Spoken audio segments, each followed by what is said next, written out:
an amazing instrument. It has developed into an incredible voice in today's music.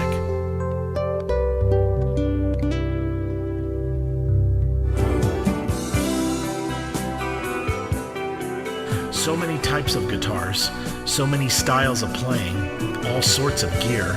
How does one make their voice be heard as a guitarist? My name is Jeff Floro, and welcome to All About Guitar, where we talk tone, we talk technique, we talk gear.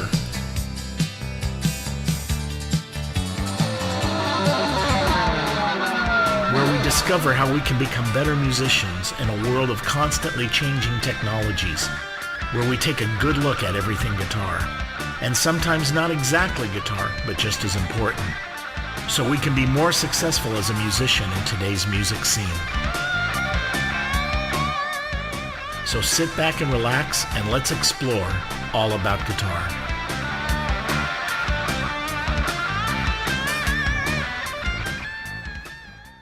Good evening, everybody. Welcome to All About Guitar. We have a great show for you tonight. It's truly a show about tone and some interesting guitars, technique, everything. My guest is Gore. Hello. And an amazing session man and artist. You can hear him there. And I just was going through we're going to take a look at some of the clips from his latest album, Guitronica. And it's some amazing guitar tones and just great guitar playing in general. But he's a real good equipment guy, and he knows his gear really well. So we're going to dig in deep in how he gets his tone, because this guitar that he's using here and the one he uses on this album is amazing. So welcome to the show. It's great. Thank you for having me. It's an honor to be here.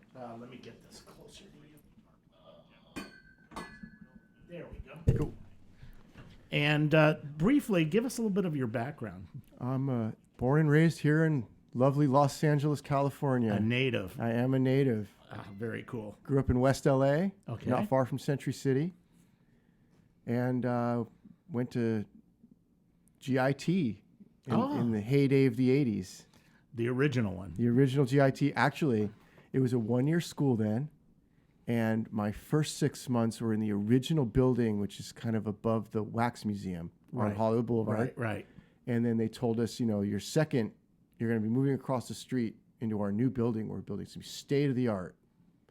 And I remember we would have some classes on Hollywood Boulevard and some classes on McCadden Place. Oh, wow. Yeah. I remember so did you meet Howard? Yes. So you got, because he was the original founder of Guitar Institute. But I've told some of the other people that here that were alumni, I went to school at SC with Duke Miller, who taught Lee Ritenour. Right. And they were buddies. So he would tell us what you guys were doing. And it was pretty, what Howard was doing at the time was pretty revolutionary. Yeah. Because you used a lot of, you could go in I know some of my friends that went there part-time, and they could go in late at night, and there were tapes. It was incredible. You had a time card, like an old factory job, You had a time card, and you'd punch in, and yes, you could go, you had a schedule. Monday you had this teacher for this class from these times, but if you couldn't make it because you had a day job or something, you could go in there at midnight and walk into the video library and say to the librarian, hey, I need week 3 of single string technique. And then they'd say, which teacher do you want? Because they had each teacher teaching each class on video. Right.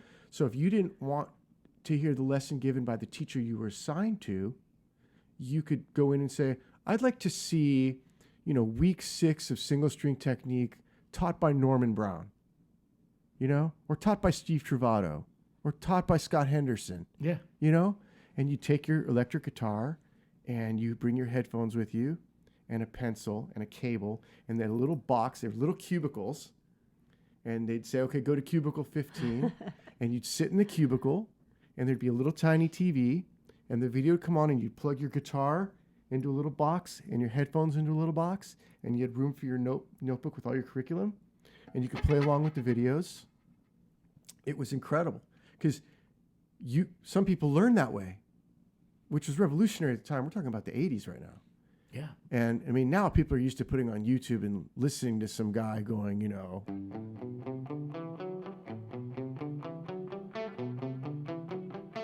teaching them how to play, scales or whatever. But back in those days, you didn't have that. You had those Starlix videos, which were pretty cool. Yeah. Yeah. I remember those. Yeah. But it was interesting because, like, my friend, he was in dental school. So he would go there like at midnight. Right. It was around the clock. And Right. you It was could 24 hours a day. So you'd go in there in the wee hours of the morning and there'd be all these people in there with Right. listening. For them to be accredited, they explained to us, for them to have accreditation, you had to spend X amount of hours per week in school. And they knew that people had day jobs. So they said, you could come in and clock in at night. As long as you take the tests and pass the tests, you're going to get, they gave you a certificate then. They didn't have, Right. there was no degree program then.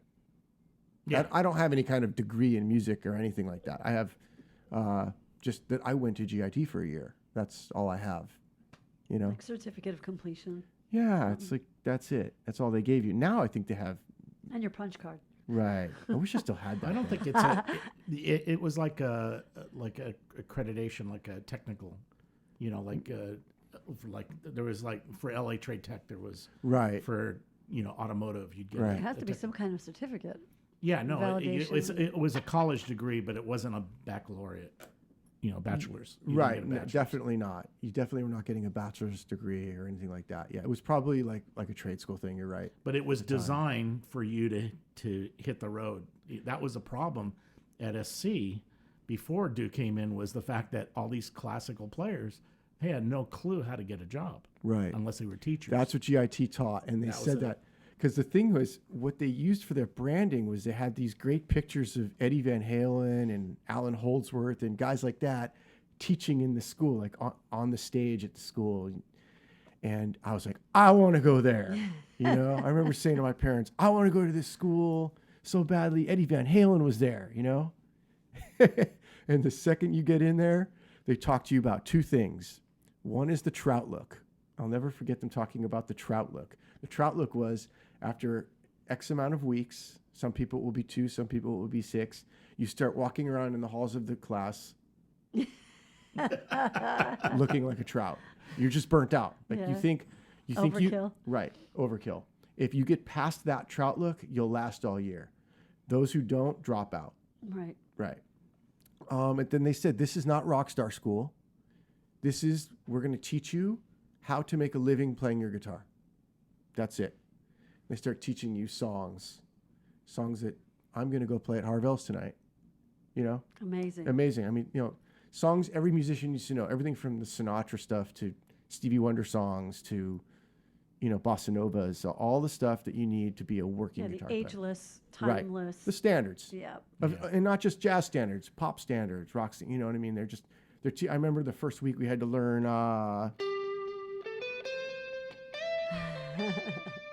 Yeah. Right. I forget the name of that, but I remember Freeway Jam. Freeway Jam. Jeff Beck. Jeff Yeah. Beck, yeah. And then they taught us,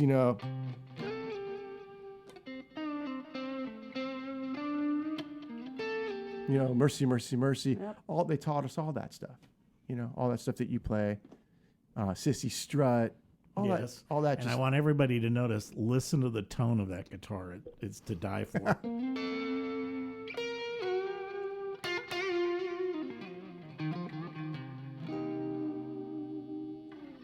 So how did you, from Guitar Institute, that's how you got into sessions and gigging from there, or did you?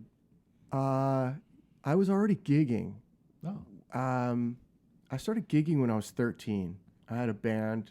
We were all in the 8th grade, and we wrote our own songs. We were diligent little kids, man. We would meet, and I remember this so well. We met on Monday, Tuesday, and Thursday, and then one day on the weekend, either Saturday or Sunday, depending on my Little League schedule. If I had a game on a Sunday, we rehearsed on Saturday. If it was Saturday, we rehearsed on Sunday.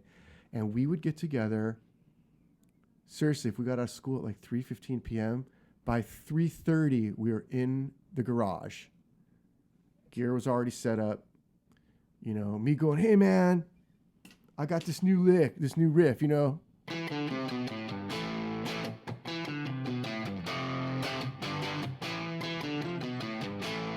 Oh, that's cool. And the drummer would start playing a beat, and the other guitar player would like add to that, and we'd always have to teach it to the bass player because he didn't know what he was doing.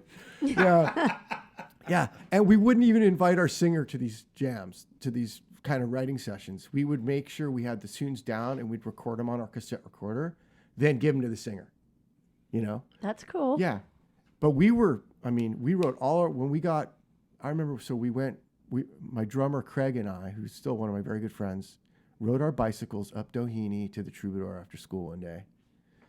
And we went into the alley and we went into that, like there was a band loading in for their show that night. And we just walked in the back door from the alley. And we walked up into the office, and there's a guy up there named Mike. And we said, hey man, we want to play here. And he's like, get out of here. Who let you in here? You know? And we said, no, we've got a band. We're called Frequency, and we're great, man. You're going to want us in here. We're going to pack this place. And he didn't believe us. He goes, let me hear your demo tape. We said, what's a demo tape? He said, I need a tape. I need a cassette of your band. You need to go to a studio. We're like, in those days, nobody had home studios. Right. Yeah. So we begged our parents to give us money for recording, and they gave us the money. We went into the recording studio, and we made a 3 or 4 song demo, and we tracked it live. You know, just all of us in a room together with just gobos between our amps and the drums. And I remember we did three passes of every song. And when we went back and listened to it, it's funny as I have pictures of myself in that studio session when I was 12 or 13. I don't know if I turned 13 yet, but it was the year that I would have been 13. And I remember sitting down behind the console, and I said to the guy whose studio it was, I said, I want to know what every one of these knobs and switches does. I did. I said that to him. And we did that. We did that demo, and we brought the demo back to the guy. And he listened to it, and he went, how do I know this is you? Oh, goodness. Seriously. We're like, come on, man. Of course it's us. Why would we bring you somebody else's music? He's like, it happens all the time. Oh, wow. He goes, I don't know that this is you. You're like 12, 13-year-old kids. I don't believe you can play like this. So we invited him to band practice, and he actually came. Wow. He actually showed up at our band practice where our singer had to stand outside. We're in the garage playing, and our singer, the garage door is shut, and our singer's outside singing in the driveway. He couldn't stand in the garage with us because the feedback from the PA system would just be, if the microphone was in the same room. We didn't know anything. We were using an omnidirectional microphone. Those of you who don't know what that is, that's a microphone that picks up from every direction. Yeah, this one's unidirectional. Right. It cancels. In Right. Normally, a singer will use a microphone that's only picking up right there. And right, you know right. the sweet spot. Right. So it's, everything in the garage is coming through that PA system. We don't understand any of this kind of stuff. We just went to Radio Shack and bought a microphone. Right. Literally, we went and, $16, we want that mic. That's what we did. Wait, now how good was your singer? He wasn't good. No. Because that might be a deal breaker. Yeah. Well, the problem is you're 13 years old and everybody's voices are changing. Right. Right. So, he was great on stage. He was great. He thought he was David Lee Roth. It was great. I remember he had all these bandanas tied around his shins, and he would jump off the drum riser and do the splits because he took karate. He thought he was David Lee Roth. It was great. And the music sounded nothing like Van Halen. If anything, we sounded like the first 2 Def Leppard records, like On Through the Night and High and Dry, that kind of stuff. That, real kind of basic 2-guitar. I was playing an SG, and the other guitar player was playing a Strat, and we had some old Fender amps, and I used an MXR Distortion Plus. Oh, wow. And the second I turned it on, it would just scream. Just, it was just, I knew nothing. I knew nothing. It was good times though, man. It was innocent. And we played at the Troubadour, and we did that one gig, and we sold it out. And ever since then, I've been working since then. Different bands in high school. That's cool. You got the gig. That's such a great story. We got the gig. So I was in various hair bands, for lack of a better term, in the 80s. But the problem was, in those days, being a teenager wasn't good like it is now. Now record labels well, I mean, it's a whole different business structure now, but then they didn't want you to be teenagers. You're too young. Yeah, When now you're they 18 want years young. old, you know, I remember I got offered a gig touring with Cher when I was 19. And when they found out how old I was, they said, "Oh, we didn't know you were so young. Sorry." Yeah. I was like, "You heard me." Like they saw me playing at the Roxy one night. And Well, when you played at the Troubadour, how late did you play? well, what he did was Because there was a labor law. he gave us a gig. He gave us a gig on like a Wednesday night, and we said, "No, man, we can't. It's a school night. Like, you have to give us a Saturday night, you know."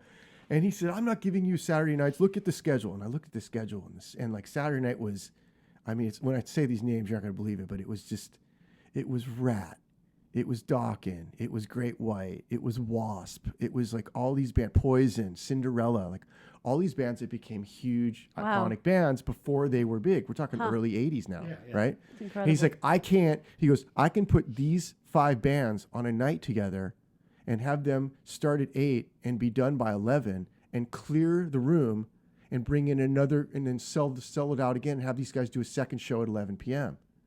He goes, so why am I going to let you come in with your 12-year-old friends and your 13-year-old friends? And we're like, we can't play on a school night. It's never going to happen with our parents. It's never going to happen. So he just really wanted to work with us, this guy. He was very, kind of curmudgeon-y but he obviously bent over backwards to accommodate us. And he said, why don't I put you guys on a Sunday night when you don't have school on a Monday? On like a Nice. 3-day weekend. So we did that. And it was great. And we packed that place. It was Because packed. there was the child labor laws when when my brother and I Right. played, you couldn't play after 10. Huh. Oh, no, we Legally, didn't. We were technically. on at 8 and we were off by 8. Yeah, you had to be. And you yeah. can't stay in there if you're not on stage. No, because there's no age limit at the Troubadour. So we They could serve stay in food- there. they serve and they food. serve food there. Okay. Yeah. It wasn't a bar. Right. We couldn't play at Bars, though. Gazzari's, and we could play at the Roxy, and we couldn't play at Gazzari's, and I think at the Whiskey we had to be 18 if I remember correctly. Yeah. Yeah. I don't remember, but yeah, there were things like that. If our parents were there, Yeah. and we got immediately on stage and off Yeah. and left the building, it was okay. Then you could Those play were and then basically you're the out of rules. there. Yeah. Our parents were cool. Our parents were like, "Yeah, you're playing at the Whiskey. Let's go." We're there. All the aunts and uncles are there, Yeah, the right. cousins, everybody's You had there. the whole you know? family. Their whole family. It would be sold out. But from that gig was how I got my first professional gig years later.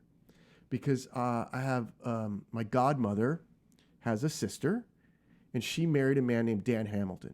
And he was the lead singer and guitar player in a band called Hamilton, Joe Frank, and Reynolds. Yeah. Right. Oh. So he Wait, what's their big song? Baby, baby, falling. Yeah, baby, yeah. Baby, We were just falling talking in about love. that the other And day. Don't pull your love out on Yeah. me. Yeah. Yeah. He came to those Troubadour shows when I was a That's little cool. kid. He was like Uncle Dan, you know what I mean? And he pulled my parents aside and he says, "Look, the band is just not very good, but Jay's got a future. He's got like a natural ability that I would say you should definitely nurture." Yeah. Oh, that's cool. And I'm the only one from all those guys that plays music still. I mean, some of them play for fun or whatever, but they all have other careers. Yeah. Do you guys ever get together and just jam? We did about 5-6 years ago. We rented a studio out here in the valley and played the old tunes. And it was fun. Wow. It was fun. I mean, they I remember the drummer came up to me. He's like, "So do I sound good? Like, do I still play good?" I was like, "Yeah, man. He's a natural. He can play. He's the kind of guy, like, if he played every day like I play, he'd be a phenomenal drummer because he has that natural ability. He really does. I think there's a lot of luck." So Dan Hamilton started hiring me for Hamilton, Joe Frank, and Reynolds gigs when they would play locally. Mm-hmm. And then when I turned 21, they would bring me on the road with them. And they let me do my thing. They're like, learn the songs, but like when you take solos, just go nuts, man. Like that's what they wanted. They wanted they wanted some youth in the band is what Right. they wanted, They were all the age I am now when I was 20 years old, Right. 21, 22, going on the road with them. Yeah, it was fun. And I was doing recording with Sly Stone at the same time as I was touring with them. It was kind of all happening at the same time. That's an interesting Yeah. difference. 'Cause that's a pretty Yeah. funky thing. Sly was again just luck and who my stepfather was Sly's accountant, Oh, wow. and he called me up and said, "I'm going to see Sly today. He needs me to bring him some money, so throw your amp in the car, and I want him to hear you play." Wow, that's And awesome. that was it. And I went to a studio in Hollywood, and Sly was there, and I literally wheeled in I wheeled in a Marshall 412 and a JCM 800 head with my Charvel San Dimas, one volume knob, one pickup, Floyd Rose, right? I walked into this big fancy studio on Vine. It's not there anymore. And quickly plugged in my stuff. And Sly was just so nice and just wanted to be accommodating to my stepdad. And just like, yeah, okay, kid, let me hear you play. You know, he wasn't dismissive. He was very open to it. And let's hear you play. And I remember he played some kind of funky, you know, like just funk. It was funk. It was funky music. And I started playing and I said, what do you want? Do you want me to like play rhythm on it? He goes, no, man, go ahead. Just do your thing on it. And I remember I just started just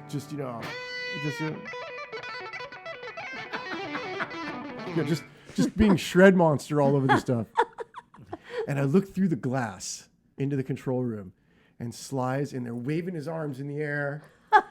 And I said to myself, oh man, he's pissed. You know, he's like, what did you bring this? I mean, I had hair down to here, you know. What did you bring this kid, this long-haired white boy, you know, shredder guy in here? Don't you know I'm like the guy who invented funk music, you know? And he stopped the music. And I was just like very sheepish. I said, everything okay? And he hits a talkback button and he had that deep gravelly voice. He goes, yeah, I'm going to play that one more time. Do what you just did. I want to record it. And that was it. Oh my! That was it. And from that on, I recorded with Sly for about 2 or 3 years. I never did a gig with him. Wow! I was his personal guitar player. He taught me a lot. He was very patient, and he would let me play, you know, what I wanted to play. He would just, you know, he would play some kind of bass line and drum groove, and he'd say, just play a part. You know, I just play some.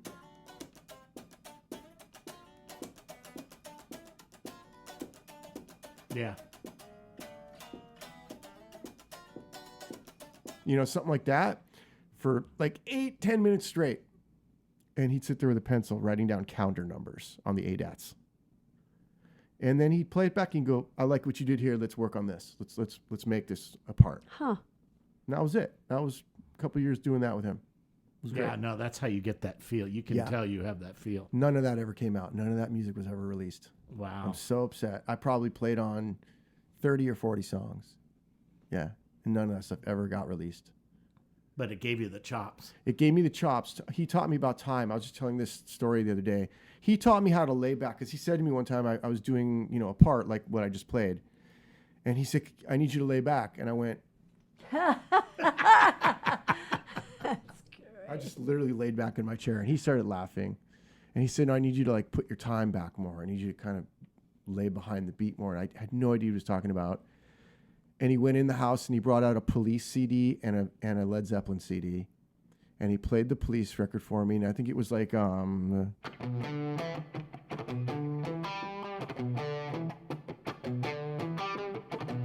like Demolition Man or something like that. And he's like, listen to this drumming. You know, he's like there's a metronome happening and he's playing like literally right with that metronome. He goes, I need you to kind of play a little behind that. And then he put on and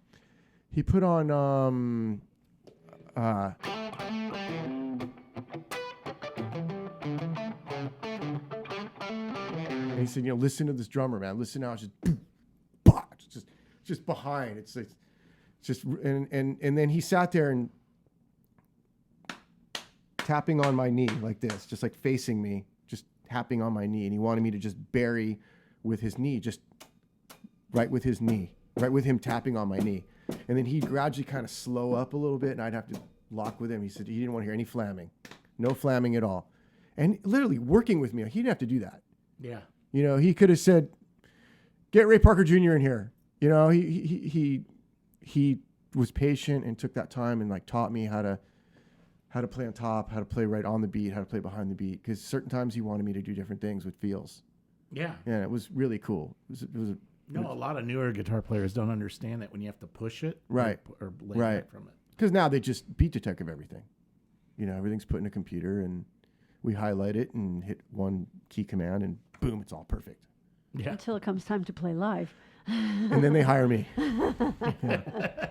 Yeah. But it's interesting, though, that they that style of playing. I wish we heard more of that because it's a lot of people are not exposed to that kind of funky groove and Right. how to play like that. It's, Right. You don't see it as much in today's music. In a lot of the gigs, you're not hearing as much, and that's very important part of it to be able to do that. Yeah, I'm trying to pull up the sound right here. I'm still learning how to use this thing. You can't see it because it's on the floor, but he's using a Helix from Line 6. Who else brought that in? There was several people who used it. There, now I can't think of it. cool. Yeah. Because that patch I was on was only had dirt, lots of dirt and grease. Well, let's play a clip because I Okay. want to show what's really interesting. I want to talk a little bit about how you record. Then we'll get into the gear a little bit more. Okay. I'm going to play this first clip, and it's called Solace, and it's from Guitronica, and I'm going to flash the album over here. And listen to what he's doing. It's really interesting. First of all, the tone of the guitar is killer, and we'll get into the amps and what he's doing. But also, there's like a pan delay, and it's phased. It's a pretty radical phase, but it's like ping ponging. Then with the phasing, it kind of disappears and comes back, and it's really. I haven't now. We were talking before the show, and I was comparing his tone, what I was hearing on the album, a lot to Gilmour, but also you use echo creatively. He was one of the guys that I saw would do a lot of interesting things, but some of the stuff that you're doing with the ping ponging, it's not cliche. It's really cool. Thank you. What you're doing. And I do that for the 1 in 100 person like you that actually can hear that. Yeah. A lot of people don't hear it, and I don't care because I hear it. But every once in a while, somebody like you hears that. And there was time that went into that. Yeah. You know, that wasn't just a button I pushed. Now, for you on Facebook Live, the feed's mono, so you won't hear it. But if you listen to if you download the audio from the radio show on the archives, it is in stereo. Because what he's doing with the Helix right now, too, we have it set up panned hard left and right. So he's doing stereo stuff on here. But let me go ahead and play this. This is Solace. This is really cool.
Now, there's some great stuff that you're doing in there. Thank you.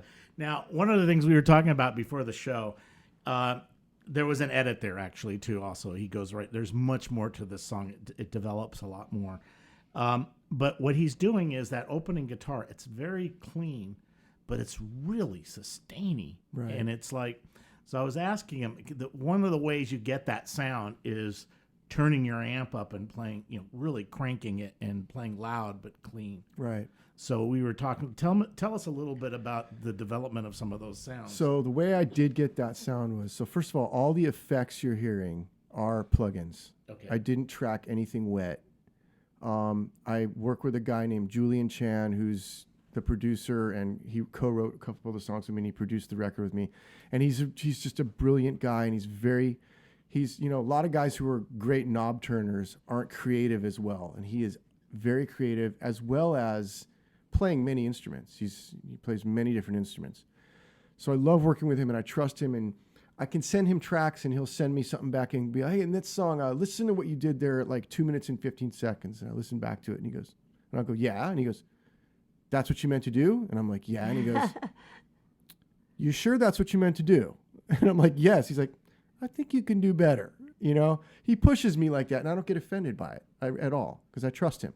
He really breaks it apart, analyzes. I don't think it's wise for people to mix their own music, and I don't think it's wise for people to self-produce really that much. I mean, we're not all Prince. We're not all Lenny Kravitz. We can't all have that thing where we can step aside from ourselves and objectively know this is great or this is garbage or this is derivative or whatever adjectives you want to find. And again, Prince has a humongous body of work that a lot of people have never even heard, and now some of it might be released, and maybe Prince didn't want us to hear it. Right. You know what I mean? Maybe it wasn't up to what he thought was. Probably because he was able to listen to something in a third person and say, that's not what I want. It's not up to my level of what I know. There's a reason why he shelved it. There's a reason why he shelved it. Exactly. Yeah. That was just in process stuff. So having said that, I trust this Julian Chan guy, and he's a genius. He's great. So I tracked these tunes. I wanted my first record identity was a mishmash of styles. It was every song was a different style, tons of overdubs, tons of guitar. There'd be one song with 8 different guitar parts doing different things and different styles. There was a smooth jazz song. There was a song that sounded like Chick Corea's Electric Band. There was pretty acoustic stuff that sounded like John Mayer. I mean, it was just all over the map stylistically. This album, I wanted it to have a sound. I wanted this album to say, hey, I'm an artist. And this is my style, and this is the direction I'm in. Cool. So I decided I'm using 1 amp and 1 guitar on this whole album. And that's what this is. So what I did was I used a Bogner Shiva with EL34s. And I plugged it into a device that looks like a cigar box kind of. It's made by a company called Radial. They make all the DI boxes and things. It's called the Head Load. And what this thing does is it does 2 things. It shows your amp a load, so you don't need to use a cabinet, as well as being a volume attenuator, like a power break or something like that. Yeah. So I would literally crank the crap out of the amp. I think the amp pretty dimed out. It got to a point where when I wasn't getting any more tonal benefit from it, but I was just getting more noise, that was when I stopped to turn it up. So that was in the, I think, 8 range. If I had been plugged into a cabinet, it would have been, a Bogner Shiva on 8. I don't need to tell you how loud that is. Right. No. So that was the overdrive channel of the Bogner 8, not with the boost on. And I would use the neck pickup on a guitar, on one of my Tyler guitars. And I would use various different DiMarzio pickups. I tried, ones that are stacked, ones that aren't stacked. I tried twin blade ones. I tried all kinds, and they're all on the record. But what I basically did was if you have, here's a pretty high gain sound. Now, that's a single coil pickup. As you can hear the 60 cycle hum. That's if I go into the in-between position. So it's a real 60 cycle hum on a real Strat pickup. And it sounds like a humbucker because I'm using so much gain. Right. But I brought the volume knob down to 2 or 3 on the guitar.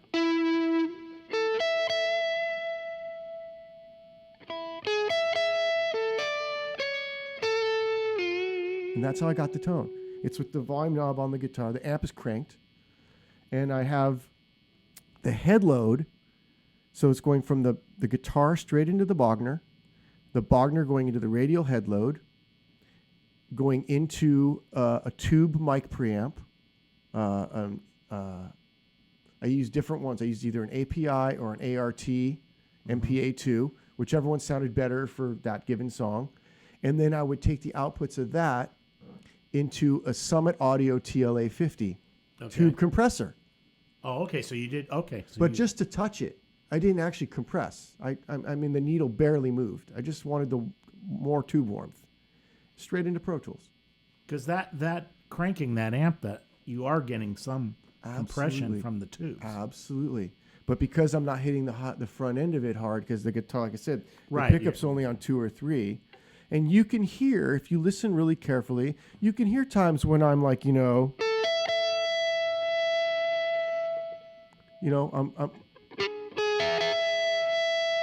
Oh, so you're bringing the volume up as you play, absolutely. I always am playing with my volume knob. and you use your finger. Not I a use my pedal. pinky. No, I never use a pedal.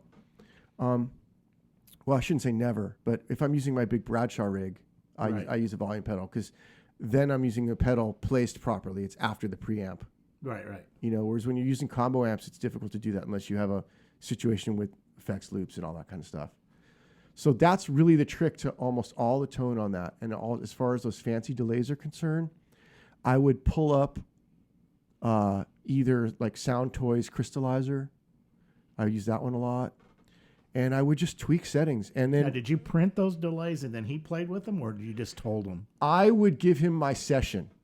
So I would upload my entire session to a Dropbox, and then Julian would pull the session down, and he'd see what I had going on. And I don't know what he does then. He probably doesn't use anything that I gave him. He probably doesn't. And this is the idea of what I'm going for, Julian, and he knows it, and he makes it not sound like a guitar player who's, doing his own thing. He puts it, he makes the magic.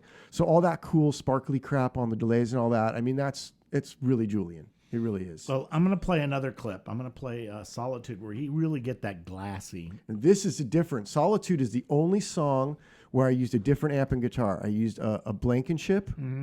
It's called the Twinplex Junior, which I think I have the only one. He custom made this amp for me, but I know he'll make other. He would make other people one if they wanted.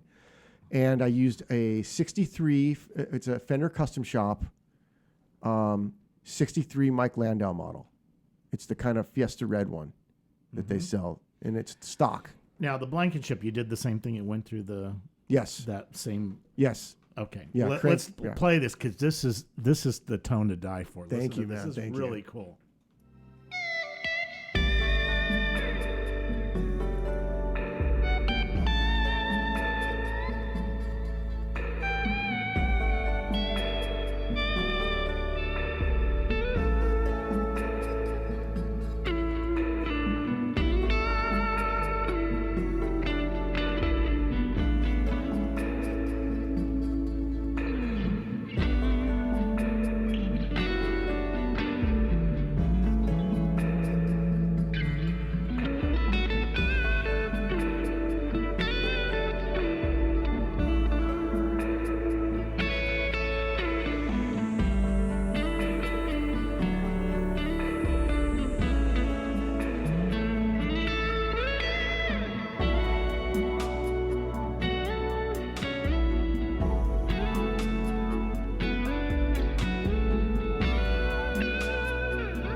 It's just so glassy, and then when you go down to the lower strings, it's just that tone. You can hear You can the hear it compressing, overtones too. of those round ones. beautiful.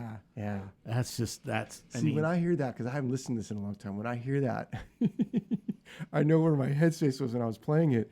And it's funny because you might hear Gilmore, but I'm hearing Neil Sean.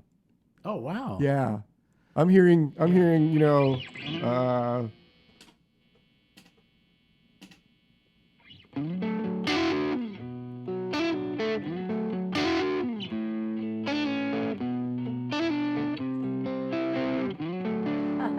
I'm hearing lights. Right. Like that's Journey. yeah. I'm a big Sean fan. Yeah, but those when you're playing the lead up top and you're playing that sound, that's not a Sean sound. No, it's not. It's not. I mean, he gets some tones that, you know, like on Who's Crying Now, the guitar solo that. Now, if you hear him play it live, he's fully gained out. He's, you know. If you listen to the album, it's a clean tone. It's a clean, really compressed tone. Yeah. Kind of like the solo. And to me, I never talked to him about this, but to me, it sounds like he was trying to channel.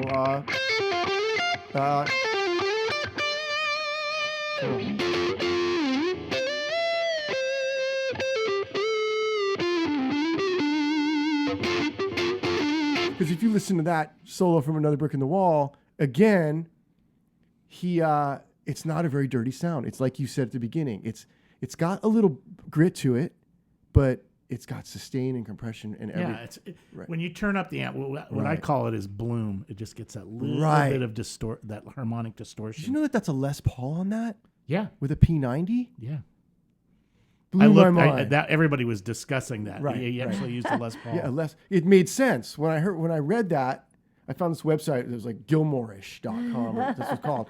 Every piece of gear he used, his entire signal chain, That's great. even like in the studio Apple gear, Yeah. for every song. And I was like, no way, Les Paul. And it makes sense because it's so fat. There's at the very end, you hear that 1176 open, like when he does those lats, whoa, you know. Yeah. No, Oh, man, I could just geek out on gear stuff all day long. No, but the thing that I thought was interesting about this album, and I recommend it, is because the only other guy that really uses a lot of the glassy sound live is Eric Johnson. Right. But this is totally different. Yeah. It's that tone, but it's different the way you approach it. And part of it's what you're using and how you're playing it. You're playing you're holding the notes, you're milking it more, Right. which I think is nice, because you'll hold the note and then you'll just, like, at the very end, whoop, you'll bend up a little bit, or you'll use the whammy bar or whatever, and it's just tasty. Thank you, man. Thank you very much. And I think that's important, because that sound is really what that guitar. I mean, this is a Tyler, but it's basically a Strat design. Right. But that tone, people forget that, and you know, if you even listen to some of the earlier Hendrix stuff, he uses that sound a lot, absolutely. and it's a very cool sound that sometimes Castle's made of sand, man. yeah, You know? and it's it and it's like it needs, you're bringing it back, which I think is good, because that really is one of the main things that makes the Strat so unique, is that sound. It's just cool. I agree. When I buy Strats or plug into Strats, it's like I only listen to the neck pickup. I don't really care what the other two are doing, you know? Yeah. I mean, I'm not saying I don't use them, because I'm definitely a bridge pickup guy, but the neck pickup's got to sound. I'm not going to buy a Strat if when I'm playing it in the shop or from a person or whatever, it doesn't sound great. I'm not going to go, well, I can try another pick. No, because it's a never ending nightmare for me with pickups. I go through pickups like Ron Jeremy goes through women. I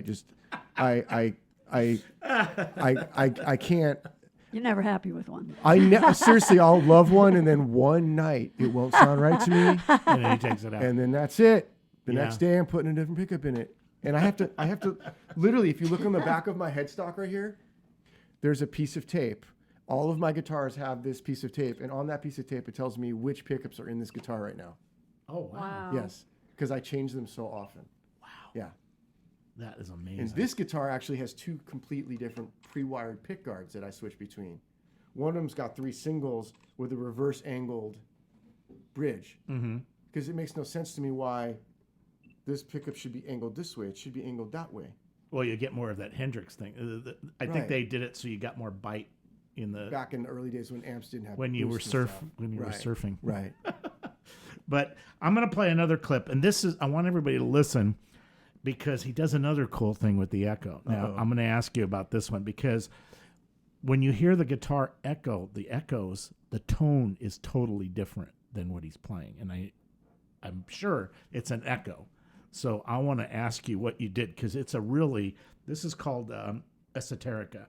And take a listen to this because it's very cool. I mean, what he's doing is everything's changing. It's organic, where the echoes actually are totally different parts, almost, so to speak, instead of a junket Right. type of thing. Anybody could do that. I mean, it makes it's ear candy, as I call it. Exactly. So here, listen to this, Esoterica.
that right?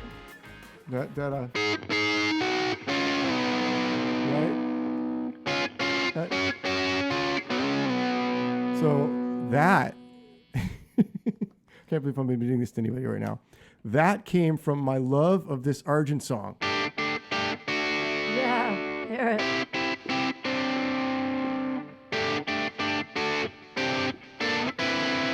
Right? I was like, you know, that's what that is. That's where that came from. So then, I just wanted to do something that was like, there's that solo right there, just in that little snippet you played. There's so many little odes to people. There's a Richie Blackmore thing in there that, like, there's a thing I do, like, it's straight out of Stone Cold. Mm-hmm. Stone Cold, I can't do, you know, the Joe Lynn Turner thing. Mm-hmm. There's a passage in one of the solos where he does like this just really staccato arpeggio.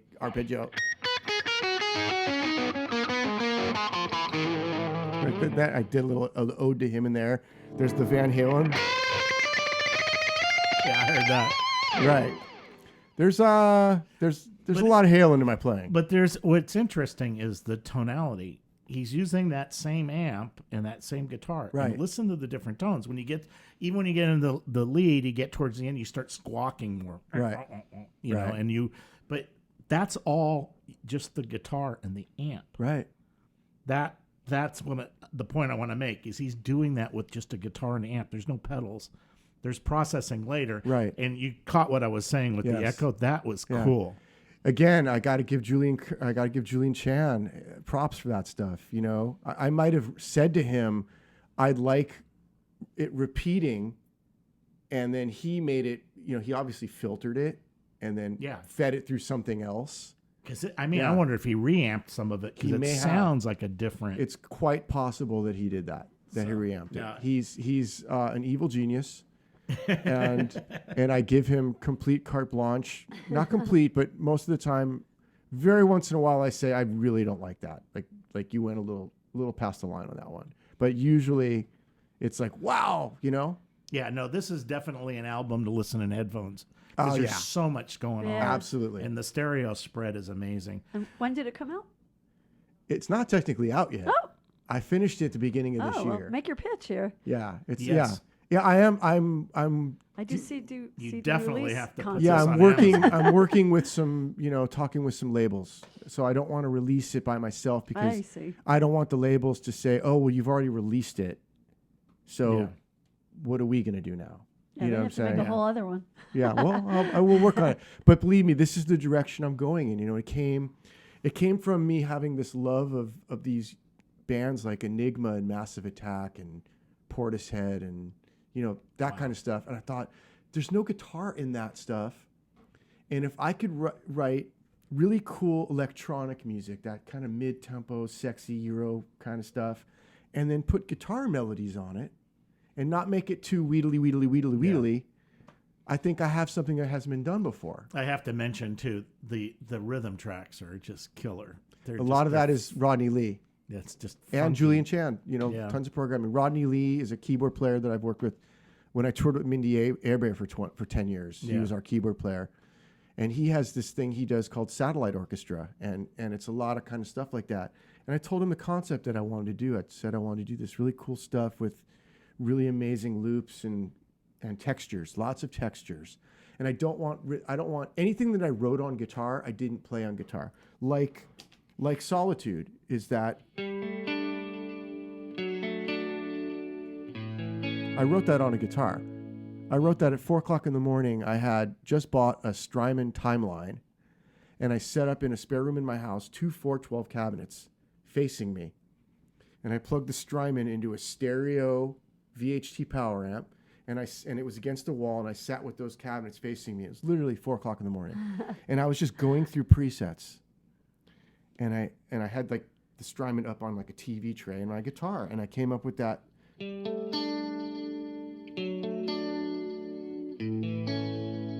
It's a great riff. But I didn't want it to be on guitar because when I play it live, I don't want people going, "Where's that guitar coming from?" Yeah. So I had Rodney play it on a Rhodes or whatever he played it on. I might have even played it.